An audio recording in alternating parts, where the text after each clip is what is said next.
esta es la parte, sí, viste, cuando te ocultas, volvés al escenario y ya presentas la presentación, ¿no? Y cuando te ocultas se va todo.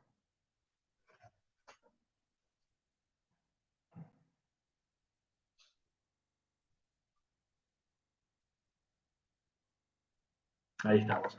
Buenas tardes con todos. Disculpas por estos minutitos que hemos estado allí pasando de plataforma a plataforma. Bienvenidos y bienvenidas a este segundo espacio del tercer día del ciclo Impacto, impulsando más proyectos, con un gustazo de poder compartir aquí con María Laura Farías, la actual presidenta de Voces Vitales Conosur. María Laura, ¿cómo estás? Buenas tardes. Hola, ¿cómo estás, Sergio? Bueno, bienvenidos a todos. Qué lindo estar compartiendo este momento con ustedes. Muchas gracias, la verdad. Para mí, soy una gran fan de PMI, ¿eh? Así que un placer estar con ustedes hoy acompañándolos. María Laura, ¿cómo estás en tu rol actualmente en Voces Vitales? Y cuéntales un poco, porque quizás dentro de nuestro público hay gente que dice, ¿y Voces Vitales? Cuéntanos un poco al respecto. Bueno, yo les cuento, bueno, ustedes verán, soy cordobesa, o actualmente me desempeño como presidenta de Voces Vitales. Voces Vitales es una ONG que la crea Hillary Clinton en Estados Unidos y lo que busca es empoderar a la mujer en el ámbito social, político y económico. Nosotros somos un capítulo que estamos en Argentina y actualmente estamos también trabajando a nivel de Cono Sur y lo que buscamos es empoderar a la mujer trabajando fuertemente sobre dos, digamos, tenemos como dos fortalezas. Uno es fuertemente el mentoreo, ¿sí? Porque estamos convencidas que trabajar y empoderar a la mujer a través del mentoreo es de la manera que la mujer puede ir avanzando. Y por otro lado, trabajamos fuertemente en lo que es la creación de la red, que la red, bueno, crear la red de contactos hace que uno, digamos, pueda llegar y alcanzar los resultados de una manera un poco más fácil y nosotros contamos con una gran red de mujeres, no solo en Argentina, sino también ahora en todo lo que es el Cono Sur. Entonces, eso es un Así es. poco lo que hoy tenemos como gran desafío. Desarrollamos distintos programas a nivel local y regional y después trabajamos en forma conjunta con, digamos, lo que son nuestras oficinas centrales, digamos, ustedes pueden googlear todas las acciones que se desarrollan, que es vitalvoices.org. Tal cual. María Laura, yo no quiero quitarte más tiempo de tu presentación porque es un gustazo escucharte. Vamos a estar aquí Normita y yo para ayudarte con Bárbaro. la presentación y con el video a tu disposición. Solamente vamos a apagar la cámara, pero el espacio es todo tuyo. Bueno. Y adelante. Bueno, muchísimas gracias. Y bueno, y un poco vamos a trabajar y a empezar a hablar de esto que se habla tanto, ¿no? Hablamos tanto de género y mi idea es un poco que empecemos a adquirir estos nuevos, estas nuevas maneras con estos nuevos vocabularios por ahí que se hablan cuando hablamos de la interseccionalidad, porque siempre yo en mi trabajo personal, yo soy consultora en género, entonces me toca muchas veces dar charlas y empezar a concientizar sobre la importancia del género, y ahí se empiezan a hacer como un poco de ruido, ¿no? Entonces, vamos a ver cuál es la importancia de la interseccionalidad. Voy a tomar un poco de tiempo, si bien venimos retrasados, voy a tratar de sumar y la velocidad. Entonces, cuando hablamos de interseccionalidad, vamos a ir al concepto clave, ¿no? Cuando hablamos de interseccionalidad es una forma de entender estas relaciones sociales mediante el análisis de las distintas identidades que se cruzan. Entonces, ¿cómo será esto, no? Ahora nosotros, ahí José me va a ayudar y les va a mostrar un video que vamos a hacer como un aprendizaje un poco más rápido de cuál es este concepto de interseccionalidad y por qué la interseccionalidad nosotros lo mencionamos como que combate muchas o múltiples formas de discriminación. Entonces, a ver, José, si me ayudas un poco y vamos a ver este videito. Dame un segundito ahí. Ahí deja de compartir Norma su pantalla. A ver, ahí Dale. estamos. Y ahí voy yo con el video. Dame un segundo. Ahí estamos cargando el videito.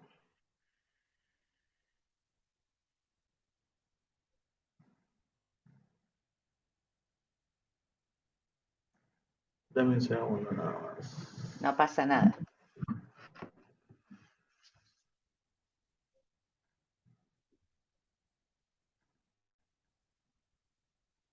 Creo que ahí están viendo la pantalla o está Estamos cargándose. yo viendo la pantalla. Lo que pasa es que yo justo estoy compartiendo con los streams, así que tengo No pasa nada. Mira, si se complica el video, podemos seguir avanzando y Norma, si vos querés, me pones la presentación y después les dejamos el video para que cada uno lo pueda ver. Dale, ahí creo que está. A ver, tú me A dices ver. si lo estoy compartiendo o no. Ahí se está compartiendo el video. Ahí viene, sí, perfecto, dale. No tenemos sonido, José. Ay, a ver, déjame compartir con sonido.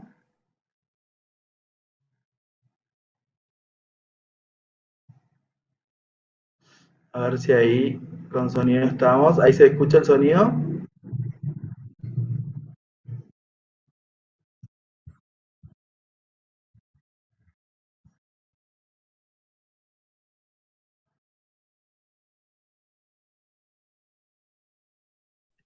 No, José, yo no lo escucho. No, no estamos compartiendo No pasa con. nada. Vamos, dale, Vamos, vamos con la vamos, Norma. presentación. Y se los Dale, compartimos después para que cada uno lo al vea, pero es un final. resumen, no va a pasar nada y lo podemos ver perfectamente más adelante o lo pueden ver al video. La idea es que ustedes Genial. tuvieran una breve historia, un breve resumen de qué es el concepto de interseccionalidad y por qué nosotros vemos que la interseccionalidad combate las múltiples formas de discriminación. Vamos a la siguiente, Norma. Acá cuando nosotros, después si hubiéramos visto el video, cuando hablamos de interseccionalidad es como, hagamos de cuenta que vemos una cebolla, son como todas esas capas de la cebolla. Entonces, acá el problema no es ser diverso. Ahora estamos hablando mucho de diversidad, de equidad, de inclusión. El problema no es hablar y que seamos diversos, porque está muy bien, porque en realidad todos somos diferentes. Pero el tema es que a todas las personas nos atraviesan distintas identidades, ¿sí? Entonces, esas distintas identidades son las que también presentan distintas realidades y muchas veces estas capas de esta cebolla juegan un juego donde empiezan a funcionar mecanismos de opresión o de discriminación, como puede ser el racismo, el sexismo, el género, y de otros tipos que hacen que uno tienda a llevar a la discriminación. Vamos a la siguiente. Ahora, ¿por qué hablamos de discriminación? Y esto es lo que vamos a trabajar. Cuando hablamos de interseccionalidad, de estas capas de la cebolla, este gráfico la resume muy bien. Cuando nosotros hablamos que lo masculino y lo femenino, el hombre, sí, la raza, el heteros, hoy no estoy viendo nada, pero bueno, si es heterosexual o no, la cuestión económica, la clase social, el tipo de piel, la religión, el pensamiento. Entonces acá estamos hablando de algunos privilegios o normas sociales que predominan y que ejercen un efecto de dominación sobre qué es la opresión, que son las minorías, ¿sí? Entonces, si vamos a la siguiente, para que lo puedan empezar a amigarse un poco más con esto, este es el ejemplo más claro. Por ejemplo, hace poco hubo un artículo en el diario que hablaba de esta mujer. Esta es una mujer que es activista, lesbiana, madre, comediante católica, ¿no? Entonces ella un poco ahí hablaba de cómo ella había podido llegar a ser madre y cómo se vio, digamos, atravesada por todos estos pensamientos. Imagínense que ella decía, ¿no? Si miramos los últimos 50 años, el cambio profundo del hecho de ser homosexual en Colombia. Entonces, era un delito. Entonces, ¿cómo nosotros tenemos que empezar a tener esta mirada interseccional? Porque hoy por hoy no estamos hablando solo que es el género, lo masculino y lo femenino, el hombre y la mujer. Ahora tenemos como esas capas de la cebolla que tenemos que empezar a mirar de una manera empática y diferente para poder comprender y más dependiendo de cada uno desde el lugar donde está, nosotros desde Voces Digitales y desde mi lugar como asesora o como consultora, empezar a mirar esas capas para poder comprender y no generar una discriminación de la persona que tenemos enfrente. Entonces, un poco vamos a empezar en la próxima, si podemos, Norma.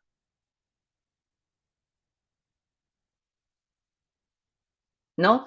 Estos enfoques diarios para lograr la equidad que tienden a centrarse en un tipo de discriminación, ¿no? Entonces, como les dije recién, mientras que la carrera de una mujer joven, blanca, sin discapacidad, puede mejorar con una protección de género. Entonces, ¿qué hacemos? Yo, por ejemplo, desde mi lugar, ¿qué hago? Trato siempre de implementar estrategias y distintos mecanismos para garantizar que en los ámbitos laborales no se produzca la discriminación. Ahora, ¿por qué discriminamos? ¿Por qué se genera y por qué estamos hablando que es tan importante la interseccionalidad?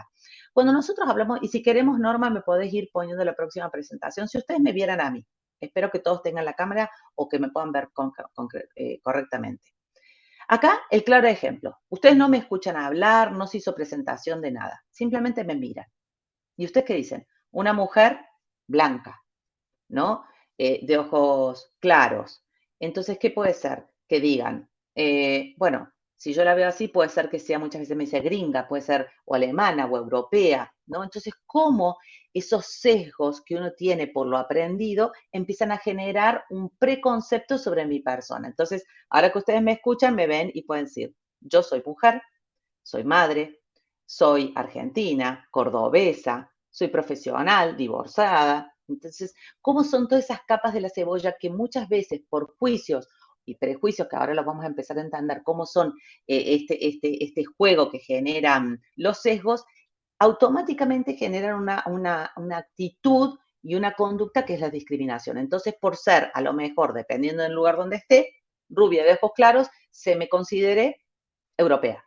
O el hecho de que sea una mujer madre y divorciada no sea una candidata elegible para un puesto de trabajo. ¿Se entiende cómo vamos hablando?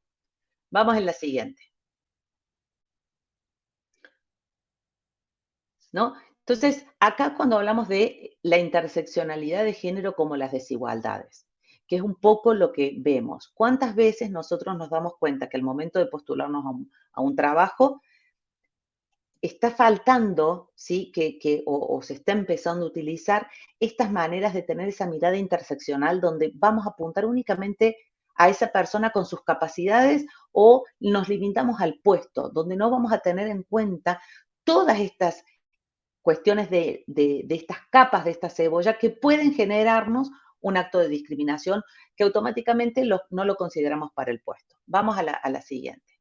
Entonces vamos empezando a decir por qué nosotros o por qué muchas veces se generan estos comportamientos.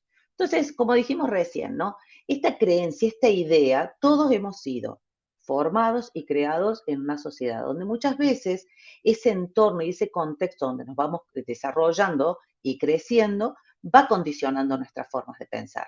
Entonces, ahí tenemos lo que se llama el estereotipo, que es esa creencia.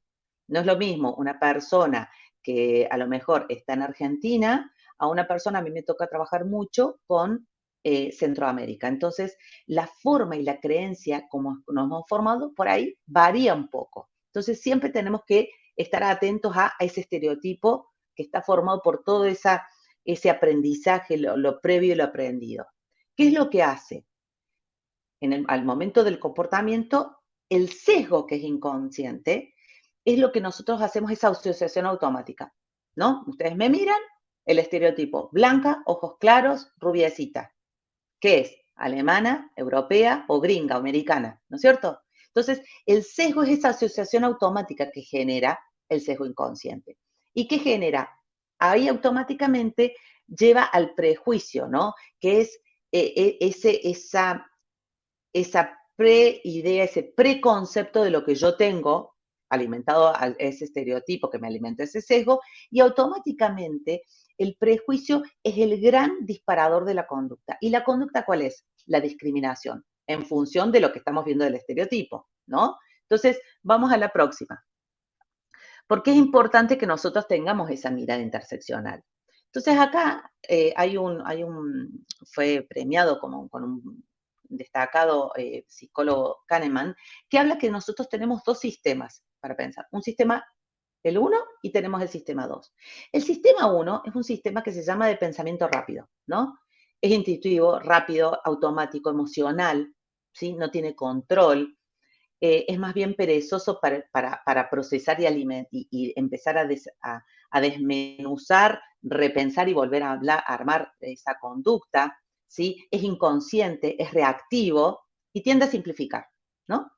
Y después nosotros tenemos el sistema 2, que es un sistema más deliberativo, es lógico, tiende a pensar, controlar, ¿sí? Deductivo, lento, evalúa y analiza opciones, ¿sí? Y es consciente y tiende a ser el menos frecuente. Nosotros prácticamente en el 90% de nuestras actitudes en lo diario, tendemos a tener el pensamiento, el sistema 1, ¿no? Que es ese bien rápido, el que nos lleva. Y muchas veces, para las cuestiones, digamos, de alerta o de manera de que uno tiene como para preservarse ante un acontecimiento, hagamos de cuenta un robo, ¿no? O un problema de riesgo, uno que tiene una reacción rápida, que muchas veces eso no nos hace salir de una situación complicada, tener una reacción de supervivencia. Pero ¿qué pasa? Para ciertas cuestiones, trabajar siempre sobre el sistema 1 podemos caer en muchos errores porque, como dijimos, intuitivo, es rápido, ¿sí? No, es lento para pensar, es lento para el análisis, entonces nos puede llevar a muchos errores. Entonces, es importante de qué manera nosotros podemos empezar a trabajar entre 1 y el 2 e identificarlos para poder tener una mirada interseccional y no caer en el prejuicio, en el sesgo y en la conducta discriminatoria. ¿Estamos? Vamos en la próxima.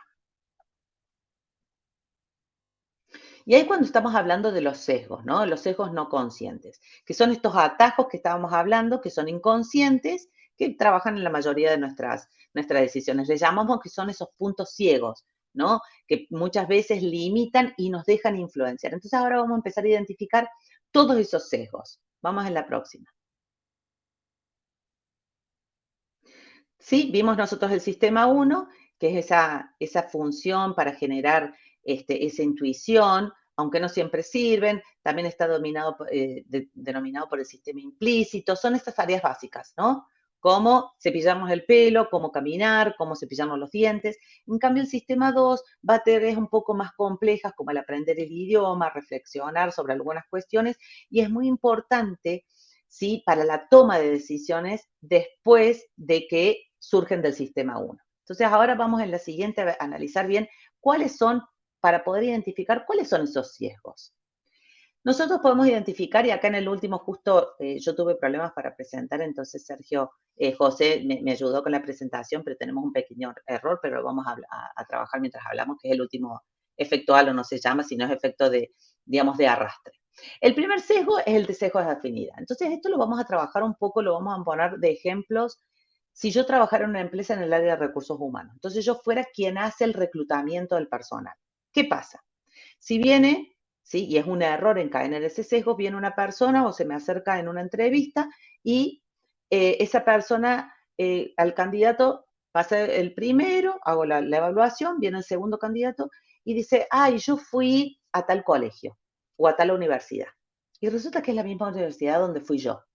Entonces, ¿qué pasa? Ese sesgo de afinidad tiende a que mi conducta para evaluar sea considerada como, y bueno, como fue mi misma universidad, tengo una mirada diferente, ¿no? Entonces, ¿cómo a mí me dejo llevar por ese sesgo de afinidad a considerarlo mejor o no que el candidato inicial? Después viene el sesgo de la percepción. Vamos de nuevo. Para un puesto técnico, yo trabajo mucho con empresas muy masculinizadas. Uno de mis clientes, por ejemplo, en Centroamérica es una minera. Entonces, ¿qué pasa?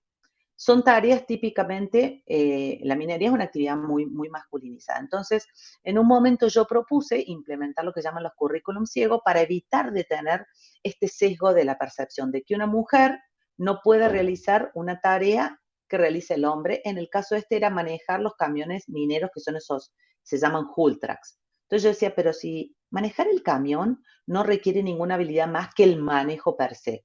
Si recibe entrenamiento el hombre, puede recibir entrenamiento la mujer.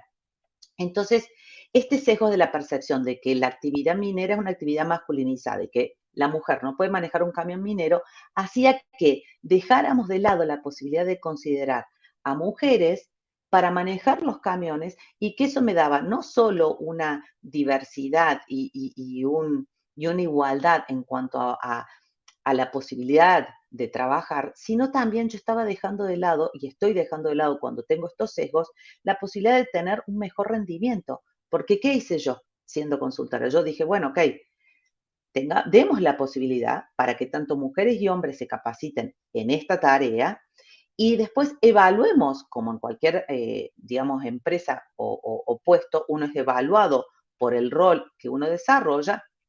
Entonces, ¿qué pasa? Notamos que en algunas cuestiones, que en este de trasladar y de manejar los camiones, medimos cuánto iban a mantenimiento o cuánto mantenimiento requerían los camiones manejados por mujeres que hombres.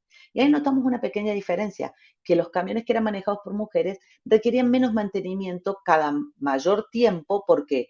Porque tenían menos desgaste, porque la mujer por ahí es más cuidadosa, porque la mujer tiende a tener cierto manejo diferente que el hombre, y a la vez la mujer también identificamos que era más eficiente en los trayectos. El trayecto era: cargo acá piedras, la traslado, las descargo acá, vuelvo. Entonces, en esos trayectos nosotros medimos el desempeño y notamos que en esos casos también veíamos un beneficio del haber contratado mujeres. Entonces, ¿qué hacemos? Cuando nosotros no nos dejamos atravesar por el sesgo de la percepción, sí, que es esto que refuerza los estereotipos en función de hechos concretos, nosotros muchas veces podemos encontrar beneficios. Y esa es la mirada que quiero invitarlos ahora, tener esa mirada interseccional donde dejamos tenemos en cuenta esas capas de esa cebolla para no generar y dejarnos tentar por estos sesgos, por así decirlo, que son inconscientes, que nos llevan a no considerar, ¿sí?, algunas personas o, sí, personas puntualmente para desarrollar una actividad. Después tenemos el efecto halo, ¿no?, que es esta aceptación. Entonces nosotros nos dejamos llevar y hagamos de cuenta por una cuestión política. Entonces, ¿yo qué hago? Escucho un discurso, empiezo a tener información de una persona con la que yo ya tengo cierta afinidad, entonces me dejo influenciar. Y eso hace que nosotros no tengamos por ahí una opinión propia o nos dejemos llevar por lo que dice una persona y no por lo que piensa, sino porque ya esa persona me genera una afinidad. Es como si ustedes de repente dijeran: bueno, yo la escuché a María Laura, es la presidenta de Voces, y ahora como nos conocimos con Norma y con José, bueno, tomo y me dejo influenciar por ahí, por lo que dice María Laura, por su pensamiento, y eso hace que a lo mejor caigamos en un sesgo que a lo mejor no estoy tan de acuerdo en esto o no. ¿Sí? Entonces uno puede ya posicionarse desde un lugar con un pensamiento más crítico, cuando dejamos de lado de tener ese efecto, ¿no?, de aceptar la información porque viene de la persona y no por el concepto de lo que me está transmitiendo. Después viene el sesgo de la confirmación, ¿no?, que volvemos a esto, buscamos información que confirme las hipótesis iniciales e ignore la información para los que contradigan. Entonces, mientras que piensen como pienso yo, bienvenido sea. Entonces, eso que yo tiendo a irme hacia aquellas personas que piensan como yo, ¿sí? Tiendo a leer información que va un poco alineada a mi pensamiento y no ese desafío de irme a lo que me contradigan, que es mucho más rico. Entonces, es muy importante tratar de tener esa mirada que nos permita, ¿no?, el sistema 2 que estuvimos viendo, ir más reflexivo, analizar, identificar, tener claro que estoy llevándome por este sesgo para no caer en ese prejuicio y en esa discriminación. Y el último, que no se llama efecto halo, sino que es el efecto, el sesgo por arrastre, es esto, ¿no? Es la tendencia cuando estábamos trabajando en grupos. Esto lo vemos muy claro, por ejemplo, en los adolescentes. Yo tengo una hija adolescente que se deja llevar. Si ahora hay que usar hay que hablar con estas palabras, se hablan con estas palabras. De acuerdo al comportamiento que tiene ese grupo, es como yo me comporto. Es como para sentirse que uno no se desvía y eso nos hace que seamos parte del grupo y no estamos siendo discriminados. Vamos a la siguiente norma. Voy corriendo con el tiempo. Acá, por ejemplo, me encantaría que ustedes vean, y no sé si podemos tener interacción, pero les voy a contar una situación. Un padre y un hijo viajan en un coche, tienen un accidente grave y el padre muere. Y al hijo se lo llevan a un hospital porque necesita una compleja operación de emergencia, para lo cual llaman a una eminencia médica, pero cuando llega y entra al quirófano dicen: no lo puedo operar, es mi hijo. Entonces, ¿cómo explicamos esto? ¿Qué vemos?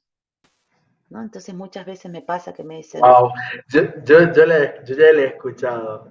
ay, no me spoilees, como dicen los No, jóvenes, no, no, ¿no? no, no te voy a Entonces spoilar, digo, ¿cómo pero puede ser? ¿Qué es pasa? muy interesante este Este, postulado, muy interesante. ¿No? Entonces decimos, bueno, a ver, no, resulta que es el padrastro, no, entonces, ¿y qué pasa? Acá lo que estamos viendo de quién dijo no puede operarlo, ¿saben quién es? Es la madre. La ¿Por madre. qué?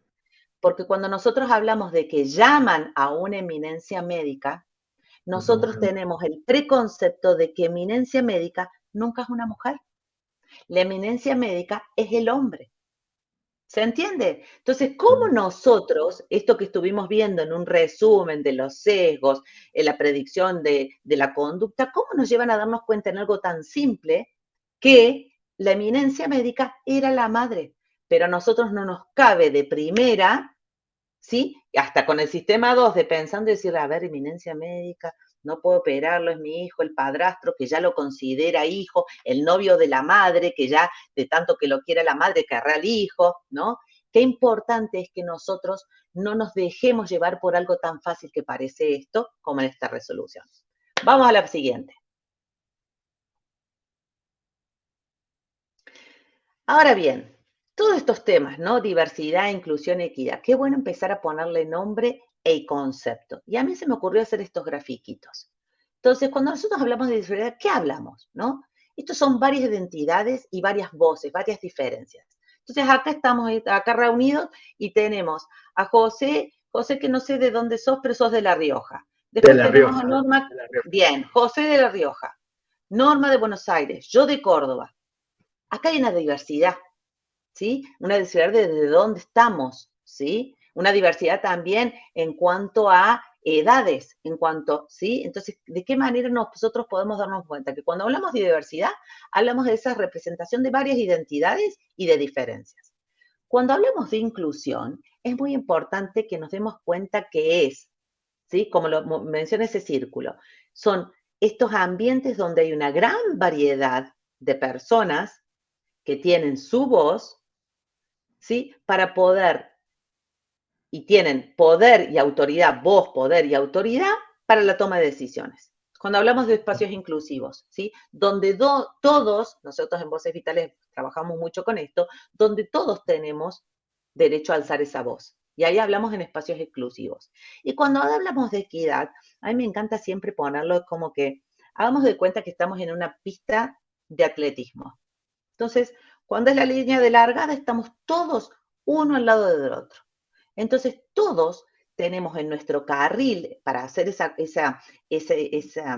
carrera, tenemos el mismo trayecto y en todo caso, si tenemos obstáculos, tenemos los mismos obstáculos. O sea, todos partimos desde el mismo lugar y con las mismas condiciones. O la tenemos libre o la tenemos complicada, pero todos tenemos los mismos obstáculos para que sea así complicada. Muchas veces cuando me toca a mí hablar esto de la equidad y la igualdad de oportunidades, muchas veces presento esto, ¿no? Yo, por ejemplo, les cuento mi realidad. Yo soy mamá de 2 adolescentes, entonces, yo salgo de mi casa, salgo con los chicos, llevo a los chicos al colegio, de ahí voy a trabajar, de cuando salgo a trabajar busco a los chicos al colegio, de ahí veo, o si una tiene que ir al médico, o tiene que ir a las actividades extras, tiene que ir a inglés, tiene que ir a deporte, vuelvo, los ayudo a hacer las tareas cuando eran más chicos, llevarlo al médico, llevarlo al dentista, vuelvo a casa, ordeno la casa, cocino, me acuesto a dormir. Entonces, si vamos a ir, en este caso yo soy divorciada, pero hagamos el caso, si fuese un par, o la mayoría de las veces, ustedes en mi época, o un hombre, ¿qué hace? En tareas que son típicamente masculinizadas, ¿qué hace? Trabaja, porque el hombre está previsto que sea el proveedor, entonces el hombre, ¿qué va a hacer? Va, trabaja y se irá a hacer algún deporte o eventualmente podrá buscar al chico al colegio y vuelve. ¿Se entiende dónde está esa diferencia donde no partimos del mismo lugar? Entonces, claramente, cuando hablamos de equidad y de igualdad de oportunidades, si estoy yo para un puesto y está un par masculino para el puesto, claramente él va a tener mucho más posibilidades y disponibilidad para quedarse después de hora, para viajar, para asistir a una reunión después de trabajo. ¿Se entiende cómo es? Ahí es cuando hablamos de igualdad y equidad. Igualdad de oportunidades y equidad en cuanto a la compensación. Por mismo puesto, mismas responsabilidades, mismo salario. Espero que estos conceptos por ahí les vayan quedando y si no, supongo que me pueden ir preguntando. Después al final tenemos unas preguntas. Y Es muy después vamos a la gráfico. próxima. María Laura está siendo sumamente gráfica, así que Ay, te digo, gracias. te digo que Entonces, los mensajes de la universidad son de total apoyo porque, nada, estamos adentrándonos a este mundo que es maravilloso escuchar. excelente. Bueno, me alegro. ¿Y qué pasa? Entonces, muchas veces, y esto yo trabajo mucho implementando y generando en las empresas que tomen conciencia de esta necesidad de generar igualdad de oportunidades. Hoy los jóvenes ya no están mirando si la empresa puede pensar o no en ser inclusiva o no, o trabajar con público diverso. Hoy te diría que ya es un tema de agenda. Hoy no podemos, hoy ya empezar a hablar de género masculino y femenino. Hoy ya está como, ya pasó. Es un tema que no podemos no hablar. Pero hoy ya estamos hablando de diversidad, hoy ya estamos de tener esa otra mirada interseccional, donde no solo vamos a ver el género femenino masculino, hoy vamos a ver todas esas capas de la cebolla, ¿sí? Donde vamos a mirar y a contemplar, porque nos permite ponernos en una mirada y en una posición es como si yo les dijera que hay que tener una mirada más compasiva. Y cuando hablamos de compasiva, no hablamos de una mirada de lástima, sino es ponerme en los zapatos del otro y después también darme cuenta que ese ser humano que yo tengo enfrente, que tiene a lo mejor, puedo mirar que sea, hagamos de cuenta y lo vamos a poner a José. Hoy yo lo veo José y hoy José, yo tengo que tener esa mirada compasiva porque yo nunca puedo saber lo que está pasando por dentro o qué batalla interna está lidiando hoy o qué realidad lo lleva hoy a José estar actuando de esta manera. Entonces siempre tengo que tener esa mirada interseccional porque hay infinidad de situaciones que lo van atravesando para que él tenga o no tenga una conducta o esté realizando ¿sí? Un tipo de comportamiento. Entonces, siempre es importante que nosotros tengamos esa mirada interseccional. Entonces, cuando trabajamos dentro de las compañías, ¿sí? Cuando vemos en ese ciclo de vida del empleado, siempre tenemos que tener en cuenta y muy presente este concepto de interseccionalidad y sobre todo el concepto de los sesgos. ¿Sí? Porque no nos olvidemos hoy, en Argentina, hace muy poco, se aprobó el convenio 190 de la OIT. ¿Qué es lo que dice? El convenio 190 de la OIT condena a nivel penal la discriminación en el ámbito laboral, la violencia en el ámbito laboral. Entonces, ¿qué pasa? Cuando hablamos de discriminación, estamos hablando de violencia. Porque el que yo no tenga la posibilidad de tener las mismas oportunidades que José, que yo esté siendo discriminada por mi género, por mi sexo, por mi color de piel, por mi pensamiento, por mi creencia religiosa, ¿sí? Yo estoy siendo víctima de un acto de violencia. Entonces es muy importante que cada uno desde el lugar que ocupe trabaje fuertemente en estos aspectos. ¿Qué hablamos? Cuando yo entro en una compañía, ¿qué empiezo a mirar? El reclutamiento y la selección de personal, ¿no? Nosotros para evitar esos sesgos, ¿qué hacemos? Implementamos con currículum ciego, es decir, ante la posición únicamente voy a buscar esa persona que reúna las condiciones de experiencia y de conocimientos para el puesto. Hay un artículo muy lindo, muchas veces lo pueden haber visto, que dice que en un estudio de Harvard buscaban conformar una orquesta. Entonces, al momento de ir seleccionando, veían que siempre el jurado que se elegía eran hombres. Entonces iban por distintas ciudades y dijeron, bueno, vamos a implementar un experimento. Vamos a hacer un experimento.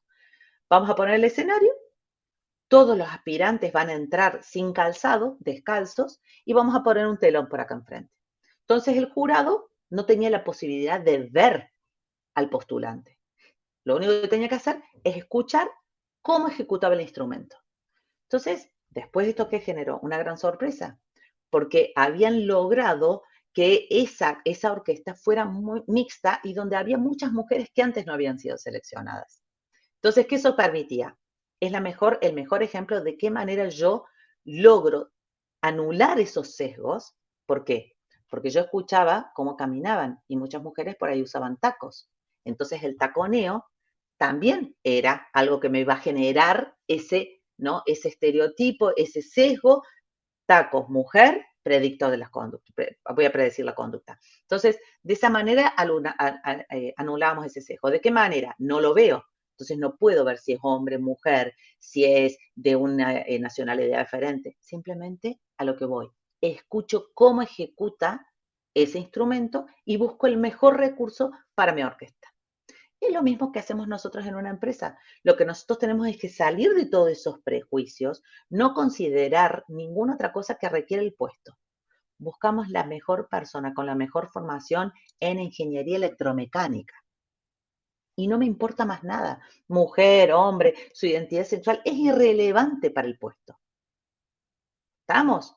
Después, ¿qué hago? Trabajo fuertemente con convocatorias de lenguaje inclusivo o lenguaje neutro, que esto ha traído muchas controversias. ¿Por qué? Porque en muchos países, porque le digo, yo pensaba que antes era en Argentina nada más, pero en muchos países también se generó esto de tener que hablar con algunas letras y palabras que generan mucha resistencia. Entonces yo digo, si es tan rico el lenguaje, ¿por qué nosotros no somos y no empezamos a hacer un muy buen trabajo de cómo generar guías del lenguaje neutro e inclusivo? Entonces, yo, por ejemplo, que las hago, digo, en vez de decir los trabajadores y las trabajadoras, o los empleados y las empleadas, puedo decir, esta comunicación es para el personal. ¿Estamos? Entonces, de esa manera estoy siendo inclusiva y no hace falta que diga empleades, empleadas, empleados. ¿Estamos? Entonces, son formas de que nosotros podemos empezar a trabajar, ¿sí? Hay toda una guía que pueden buscarla. Es más, hay una muy interesante de ONU, donde uno empieza a aprender a comunicar, porque no hace falta empezar a inventar cosas raras. Simplemente es hacer un buen uso del lenguaje para poder expresar y que todos nos sintamos que estamos siendo parte de esa comunicación. ¿Sí? Y no hace falta hacer esas oraciones eternas de las trabajadores, trabajadores, trabajadores. No. Simplemente con un muy buen uso del lenguaje podemos tener una comunicación inclusiva.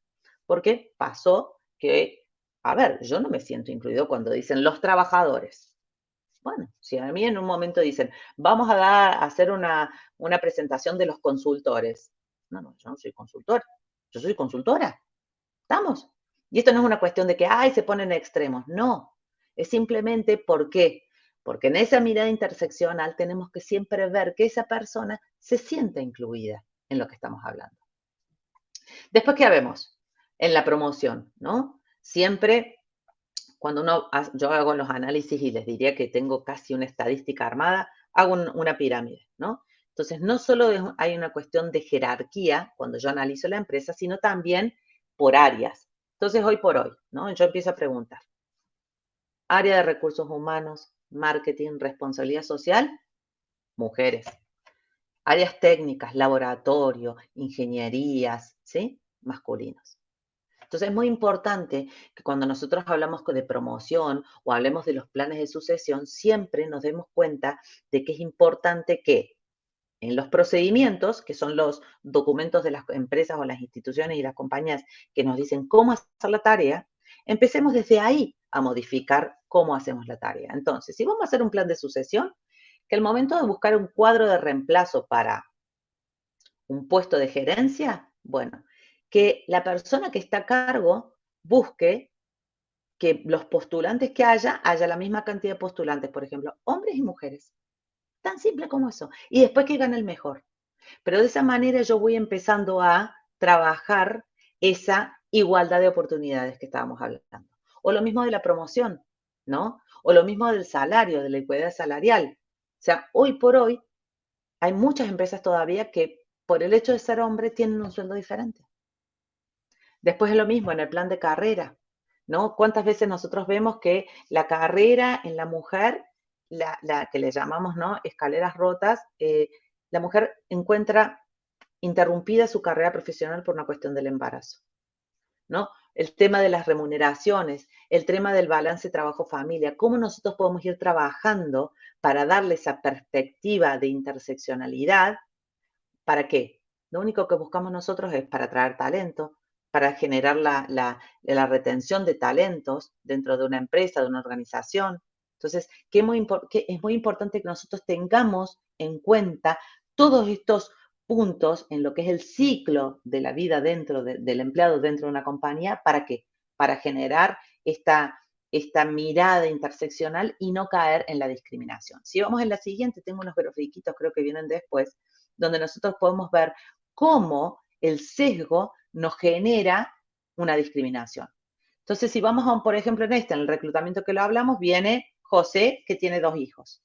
Y viene a lo mejor Pedro, que tiene 3 hijos, que fue ascendido. Y yo que tengo el mismo currículum, la misma experiencia, o puede ser mejor, pero mínimamente la misma, que José y que Pedro, pero por el hecho de yo tener 2 hijos, por el hecho de yo ser mujer, me encuentro con el techo de cristal, que hace que yo no pueda romper esa barrera y pueda ser ascendida o pueda ser considerada para los puestos de decisión, ¿sí? ¿Cuántas veces ustedes están escuchando de que no hay mujeres en directorios? ¿No? ¿Por qué? Porque son todos esos prejuicios y esos preconceptos que dicen la mujer es sensible, la mujer es blanda, la mujer llora, la mujer es hormonal, que nos quita la posibilidad de decir, yo puedo demostrar lo que soy con todas esas posiciones. Y acá yo me gusta siempre hacer esta reflexión de que no nos vayamos a los extremos, y acá no es hombre o mujer.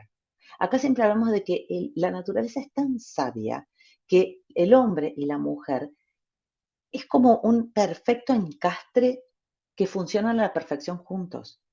Porque la mujer no tiene por qué adoptar actitudes y conductas masculinizadas, porque en su ser tiene muchísimas cosas positivas, y el hombre tampoco tiene que dejar de ver su gran lugar, lado masculino, y también dejar muchas veces aflorar ese lado femenino que tiene, como todos tenemos esos lados, para poder desarrollar. Y somos muy buenos trabajando en forma conjunta, somos complementarios. Entonces es muy importante darnos cuenta de que acá solo hablamos de, con esa mirada interseccional donde yo ya veo que existen todas esas capas de la cebolla, tratar de tener esas actitudes de anular, de ir corriendo esos sesgos, de ir dominando esos sesgos inconscientes para no generar discriminación. Eso es cuando hablamos de reclutamiento, por ejemplo, de promoción, de sucesión. En la próxima, ¿qué vamos a ver? ¿No? Qué importante que dentro de las compañías, cuando nosotros empezamos a trabajar, y yo trabajo fuertemente en el balance vida-familia. ¿Por qué? Porque cuando nosotros hablamos de todo este recorrido que hago, yo me levanto, voy al supermercado, llevo a los chicos, vuelvo, trabajo, esas son las tareas de cuidado.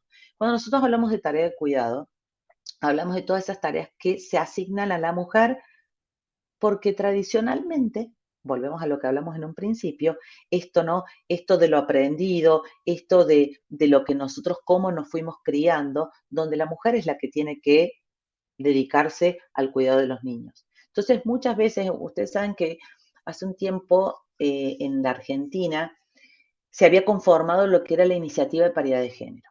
Esto era, creo que por allá por el gobierno de Mauricio Macri, donde conformamos una mesa entre instituciones públicas y empresas privadas, y nosotros como ONG, donde decían, bueno, ¿en qué situación estamos? Entonces, había un gráfico muy interesante que hizo CIPEC que decía que el sistema de jubilación y de pensión al cabo del 2034 iba a colapsar. ¿Por qué? Porque cada vez los adultos mayores tienen una expectativa de vida mayor. Entonces, no es que la gente ahora se muere a los 50 o a los 60. La expectativa de vida cada vez más. Entonces, el jubilado cobra su jubilación más tiempo. Pero ¿qué pasa? Ingresa menos dinero. Entonces, la curva era los adultos mayores cada vez cobran más tiempo por más años y cada vez me ingresas menos. ¿Por qué? Porque los jóvenes hoy tienen una forma de trabajar diferente, hoy los jóvenes tienden a irse y van rotando de distintos puestos, tienen por ahí más un sistema más libre para trabajar. Y por otro lado, dijimos, bueno, ¿y cómo podemos solucionar que esto no colapse en 2034? Incorporemos a la mujer a la fuerza laboral. ¿Por qué? Porque la mujer, por ejemplo, en tareas tan tipificadas, en tan poco remuneradas y básicas, que es esa primera salida laboral que tiene la mujer, eso podía permitir que si nosotros podíamos incorporar a la mujer a la fuerza y la vida laboral, eso podía mover un poco esa aguja. ¿Por qué? Porque la mujer, si está embarazada, ¿qué dice? Tengo dos opciones. O sigo, y si tiene un buen sistema de apoyo, si tiene una muy buena empresa que la contiene, puede seguir en su carrera, y si no, ¿qué hace? Abandona y se dedica al emprendedurismo informal. Hacen ropa de bebé, ¿por qué? Porque quieren quedarse con sus niños, ¿no? Que está muy bien, pero ahí se ve interrumpida la carrera. Después son las tareas que le llamamos nosotros pisos pegajosos, que no podemos salir de esa tarea precaria. El otro día yo estaba dando una capacitación y decía, bueno, a ver, a las chicas, ¿cuál fue su primer trabajo, a las mujeres? Mi primer trabajo fue secretaria, por ejemplo. Y yo me había formado en la universidad, había tenido mi título, ¿y qué pasa? Mi primera oportunidad fue secretaria, no de lo que yo me había recibido. Entonces, ¿cuántas veces al hombre le sucede lo mismo? Si bien el hombre tiene un comportamiento diferente, porque el hombre es más audaz, ¿sí? Si al hombre le dicen, por ejemplo, te vamos a dar el puesto de gerente.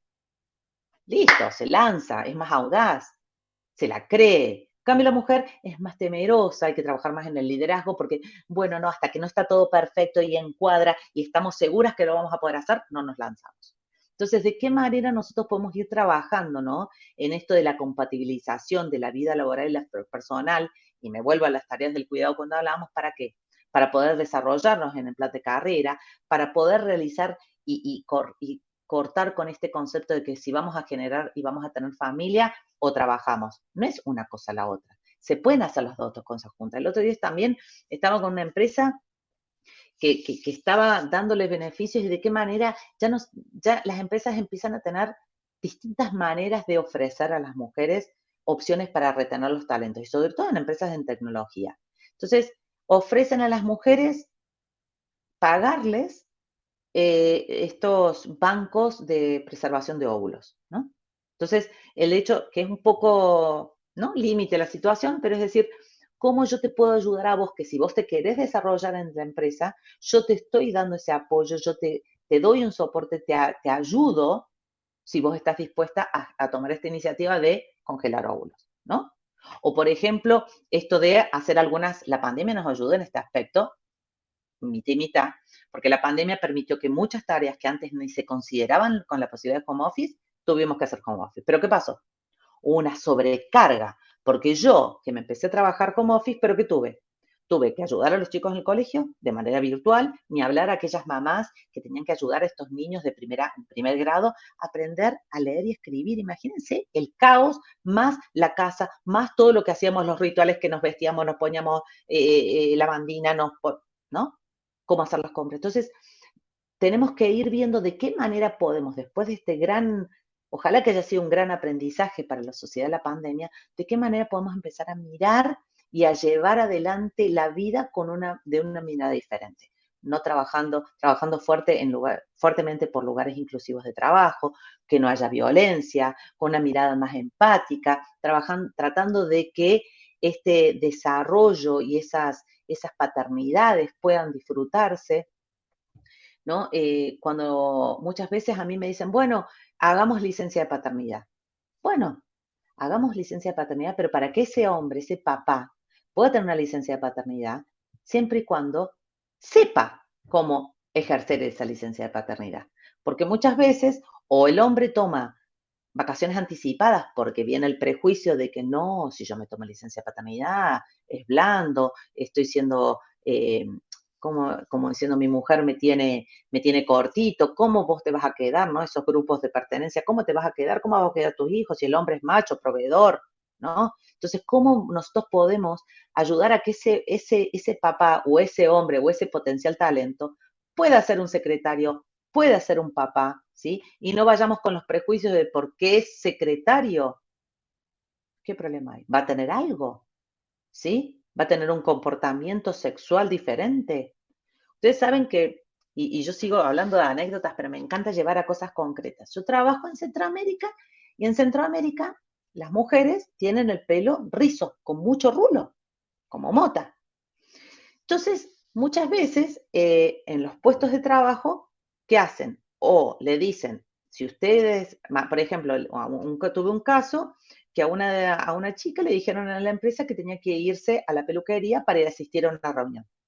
¿Por qué? Porque está mal visto que la mujer que tiene el pelo rizo no es elegante. La mujer de peluquería, es elegante. Entonces, donde yo trabajo, que es en República Dominicana, hay una peluquería por centímetro cuadrado, por cuadra.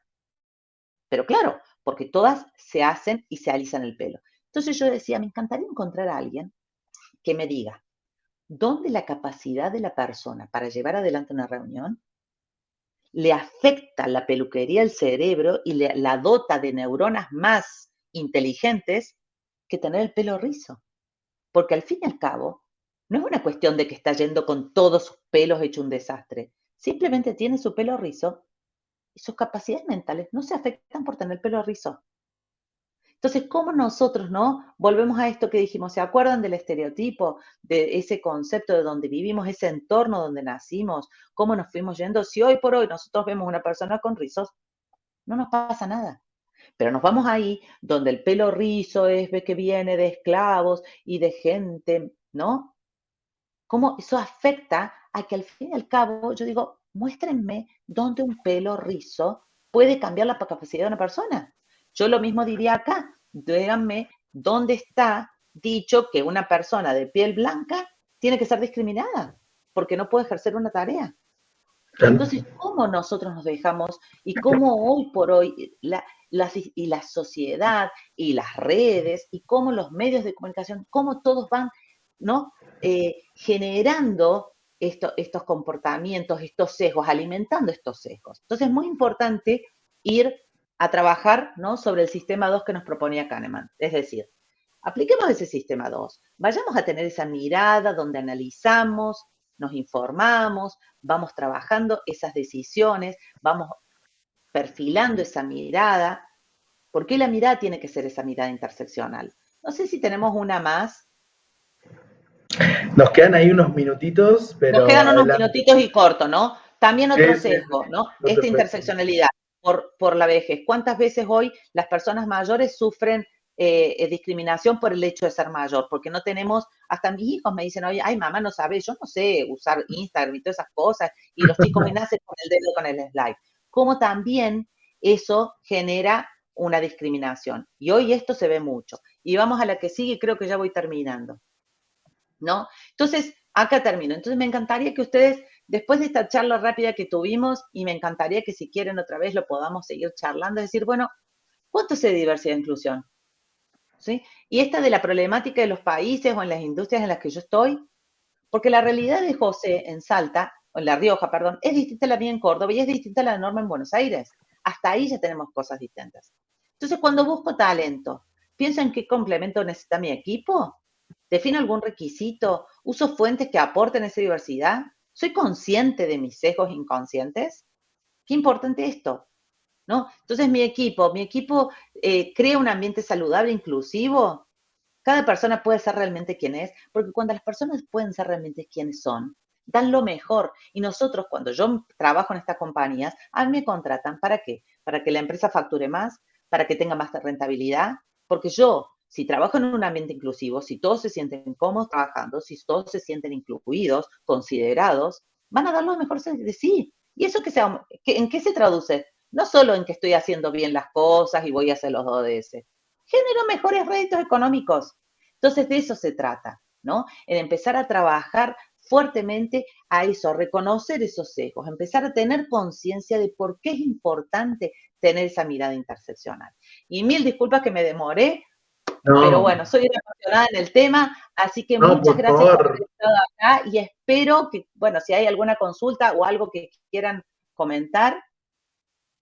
Jamás disculpas, te digo que yo me he perdido en tu explicación, María Laura, qué interesante, qué relevante que es pensar estos sesgos como prejuicio al momento de uno trabajar en lo que es planificación estratégica, desarrollos estratégicos, que son letales, porque la verdad que es letal tener un prejuicio, ni hablar al momento de pensar en un clima organizacional, en la cultura, en la comunidad, y ha sido tan gráfica con los ejemplos. Tengo un montón de mensajes, porque mientras estamos transmitiendo por la plataforma, también estamos transmitiendo vía directo a las Ah, universidades de nuestra región, así que, y tenemos un grupo de WhatsApp, así esas preguntas te las voy a hacer llegar en un resumen, porque la verdad que esto da para una Season 2, esto da para una nueva sesión. obvio. Es muy interesante, justamente el espacio que te antecedía era como la versión, eran dos docentes, entonces ambas estaban mostrando la realidad que se ve docentes de infantes, docentes de primeros años, entonces mostraban la realidad que hay en esas primeras etapas. Tú has venido a mostrar lo que ya pasa en las organizaciones, cuando has transcedido todo ese proceso de acumular valores, prejuicios, sesgos, estereotipos, y llegas, y ni hablar de los códigos de pertenencia, ni hablar de lo que tiene que ver con las organizaciones que buscan un progreso a veces sin diversidad, y que es una realidad no solo de la Argentina, de Latinoamérica y del mundo, ¿no? Esto es real. Sí, y José, vos sabés que yo creo que ustedes y todas las personas que están cercanas a PMI y, digamos, y trabajan fuertemente, creo que es muy importante también que ustedes asuman la responsabilidad que tienen desde su lugar cuando trabajan en alguna compañía o en alguna empresa o en algún proceso, porque es importante que ustedes hagan ese aporte interseccional. Porque muchas veces en esa planificación, en ese trabajo, uno, ¿sí? No tiene esa mirada, esa perspectiva. Entonces es muy importante, ¿no? El tomar, el reflexionar para también ustedes que hagan una devolución y un trabajo con un valor agregado, con un diferencial. Y qué difícil es acortar esa brecha, qué difícil es decir vamos a ser de aquí en adelante equitativos o vamos a plantear la equidad de género, que uno se plantea como objetivos y te lo digo desde el punto de vista de una persona que es activista. Yo soy sumamente activista en el tema y me encanta educarme y aprender de todas las personas. Hoy ha sido un aprendizaje fabuloso el escucharte porque estos conceptos que tú estás hablando, uno los vive, los convive en las organizaciones y ha sido creo que un excelente englobe con el espacio anterior y este. No me queda más que agradecerte. Quiero decirles a No, los participantes que el video que no pudimos proyectar ya quedó en la plataforma, así que después lo van a poder ver. Muy interesante el video. María Laura, mira, no me quedan más palabras que decirte gracias porque ha no, sido por favor. maravilloso. Un placer haber estado con ustedes, un placer que estemos trabajando juntos y los invito a que se unan a esta gran familia de voces vitales, no solo las mujeres, sino también los hombres. Nosotros vamos a hacer en el mes de noviembre una jornada que también va a tener una mirada interseccional muy interesante, que sí que los invito a que nos sigan, nos vean en las redes y se sumen para estas actividades, porque vuelvo a lo mismo. Nosotros trabajamos fuertemente en el empoderamiento de la mujer, pero muchas veces hace falta, y hay muchas mujeres que han logrado llegar a puestos porque han tenido un gran mentor hombre o una gran mentora mujer. Así que, nada, quiero agradecerles, invitarlos a sumarse y ha sido un placer para mí acompañarlos hoy. El placer es nuestro. Norma, estamos listos para dejar esta sesión. Ha sido un excelente tercer día de nuestro ciclo.